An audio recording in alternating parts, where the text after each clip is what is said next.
given the opportunity, Mr. Brown, would you support the basic education program, the BEP, at its current funding level throughout the state of Tennessee? Not at the current level. We need better education in the system.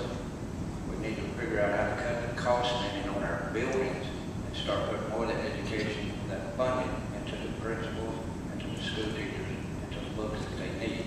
We also need to go into internet courses for our home study students who will be able to help like that. We ought to serve and work with our churches so that when our churches and their students can have classes that they would be able to be certified for the state and be able to get government jobs. Thank you. Well, I've talked to several education people in both counties about this program, and they feel like the basic education program has been very well funded, that it's a whole lot better than the program that they had back in the late 80s and early 90s. So they feel like that it's being fairly administered totally across the state.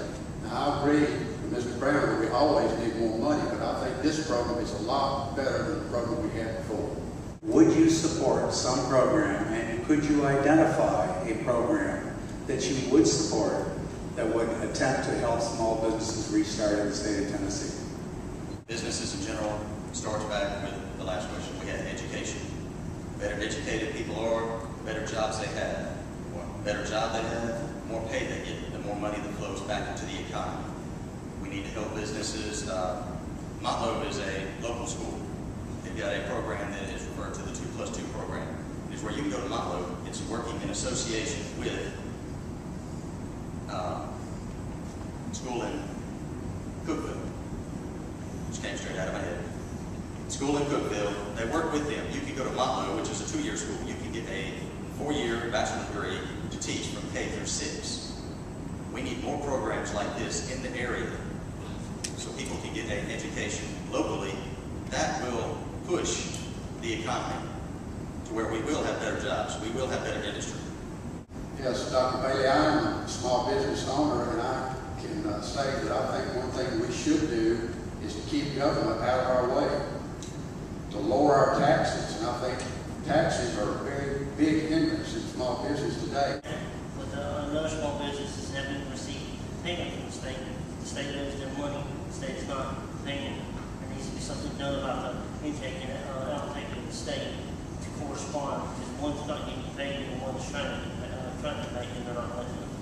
As a Tennessee legislator, you may be involved in developing either regulations or legislations to ensure Tennessee's compliance with a new health care program, which we all know is looming in one form or another on the horizon.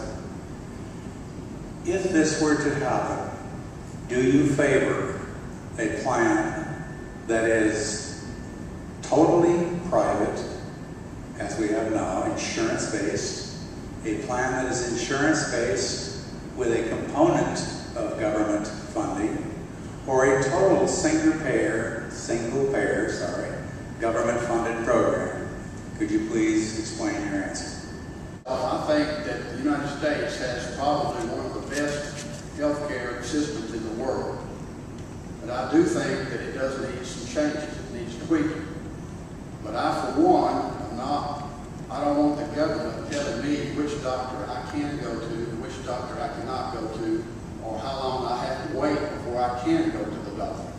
I absolutely do not support our current president's health plan at all in any way, shape, form, or fashion. That needs to be scrapped and thrown off the table. Now, Mr. Marr said, we do have the best health care in the world. We don't need any government involvement except for regulations. We have government regulations in everything that we do on a daily basis right now anyway. That's where they need to stay. They do not need to stick their hand in our pockets any further. Yes, first of all, it's a fundamental principle that we do not have a right to health care. It is not a right. The government has no business being involved in it. The only regulation the government should be involved in are things such as pre-existing conditions being eliminated, allowing people to take health care from one job to another, their health insurance from one job to another, and we've got to get a handle on, everybody knows, illegal immigration, which is killing part of our health care system. several things go on, especially with the state's TennCare. I know several people have tried to get on TennCare, but because of the pre-existing condition, they couldn't get on any other insurance. But now that they try to get on TennCare, their income was too high for them to get on TennCare, but they had pre-existing condition, they could not get on anything. So something needs to be done about that. As a means to restricting what is commonly referred to as frivolous lawsuits, many states in the last 10 years have enacted legislation which severely restricts or at least implants some rules for what lawsuits may or may not be filed. Would you, as a legislature, use your legislative powers and authority to address this issue in Tennessee? First off, yes, I would absolutely support getting rid of frivolous lawsuits. I've got a perfect example right here. There was a case in Murray County where illegal aliens were suing the sheriff's department because their constitutional rights were violated. They are not citizens of this country. They do not have constitutional rights. They need to be sent back home. That will eliminate some of that. Frivolous lawsuits will also bring down health care costs instead of the government trying to do it for us with their own hands.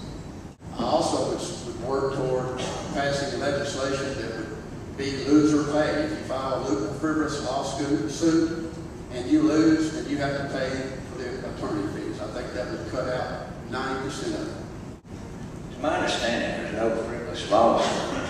I think it has to go through a certain steps before it reaches the court. Then again, I'm not an attorney, but I do think that's in our books. It's only frivolous to the one who did file. I like to hunt ducks, and I think a person needs 90 rounds to shoot that duck.